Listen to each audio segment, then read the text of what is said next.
Win big with new DRF All Access past performances. With one best-in-class product, you now get all three past performance formats. Go to DRF.com and use coupon code 1FREEPP for a free single card today. Hi everybody, Nicole, Russo, and Dan Illman welcoming you to this week's edition of the Oaks Countdown. Let's begin by bringing you the latest on the field as it continues in its final development stages toward the May 3rd Kentucky Oaks. The points preference list is set, but we do have fillies where their connections are making plans or making other plans and allowing other fillies into the field. Jody's Pride, after her disappointing outing in the Ashland, going to take a little breather and perhaps point toward turf competition this summer. Intricate, after her puzzling effort in the Fairgrounds Oaks, her scope wasn't as perfect as her connections would like, and she's going to get a bit of a breather. Now that moves Our Pretty Woman, who was the good second in the Fairgrounds Oaks, to Tarifa, who we'll talk about in a moment.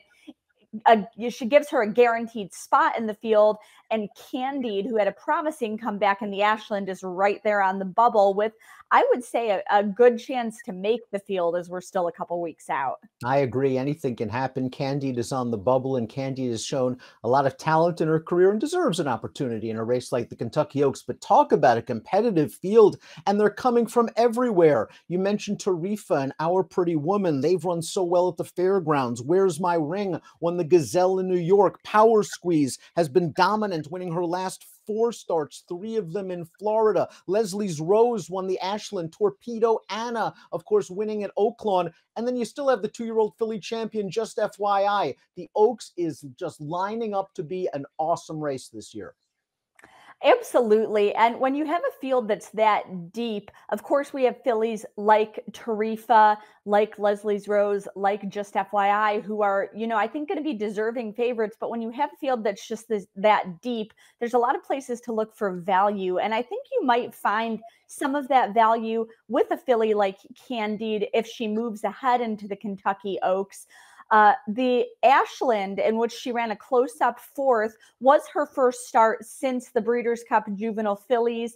Prior to that, she had won the Grade 1 Alcibiades at Keeneland. If we watch her comeback effort here in the Ashland, she's on the far outside. I think she ran on well late against a track that wasn't necessarily playing to this running style. She still has that habit of not wanting to switch leads, and she still comes on well against a salty field.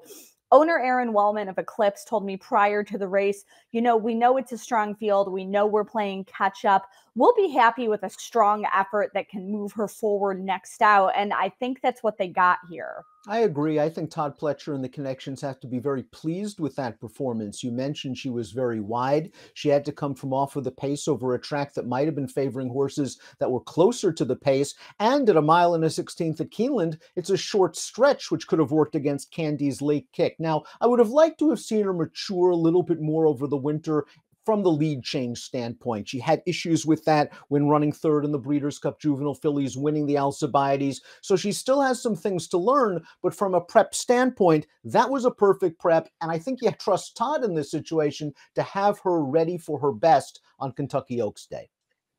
Yeah, and after the Ashland, when it looked like she wouldn't get in on the point standings, they mentioned a couple of other places they might go. They mentioned the Black-Eyed Susan at Pimlico, which looks like it's going to shape up into a good race. They mentioned the Acorn, which is a Grade 1 race that this year is going to be at 1 1/8 at Saratoga. So they have options with this filly this spring. So I think if she shows up in the Kentucky Oaks, it's a display of confidence on the part of Todd Pletcher and the Connections to say, yes, this is the spot that she belongs at this stage in her development. No doubt, and she's very versatile from a distance standpoint, having won races between 6 furlongs and 1 1/16. It's about running style and trip for her. She doesn't have a ton of early speed, so in a race like the Kentucky Oaks, which will feature a full field, she'll likely be near the back of the pack, which means she could use a little bit of pace help to set up her late kick, and of course, she'll need a bit of trip. She might not have to go as wide as she did in Keeneland, but maybe she'll have to weave her way through horses. That being said, you're right from the beginning. This horse should be a price play in this race, and she is very accomplished.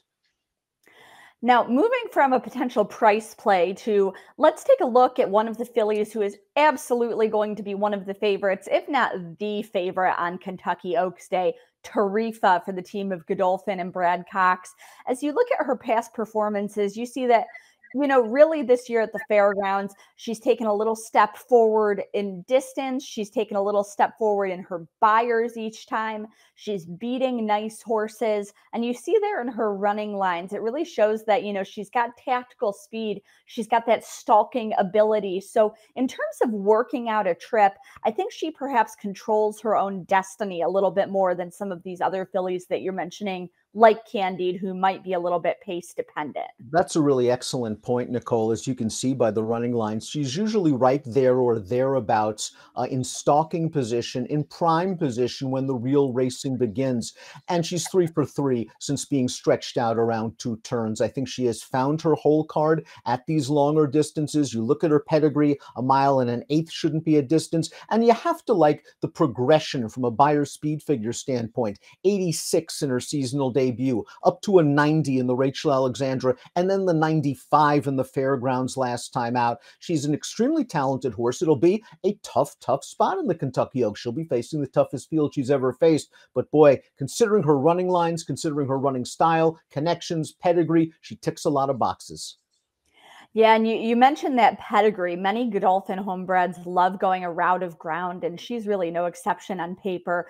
By Bernardini, champion, prominent sire, very good filly sire, out of an unraced Awesome Again mare, who is from the immediate family of 2-time Breeders' Cup Classic winner Tiz Now and others. It's a pedigree that just screams 2-turn ability. She has shown that on the racetrack.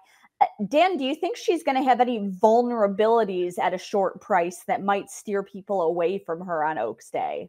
Well, I think it's not going to steer people away from her. I think she's going to be the favorite, if not the second choice. But I think if she is vulnerable, it's simply because she'll be facing a tougher field than she's faced in her career. She is the goods on paper. She is the goods from what we've seen thus far.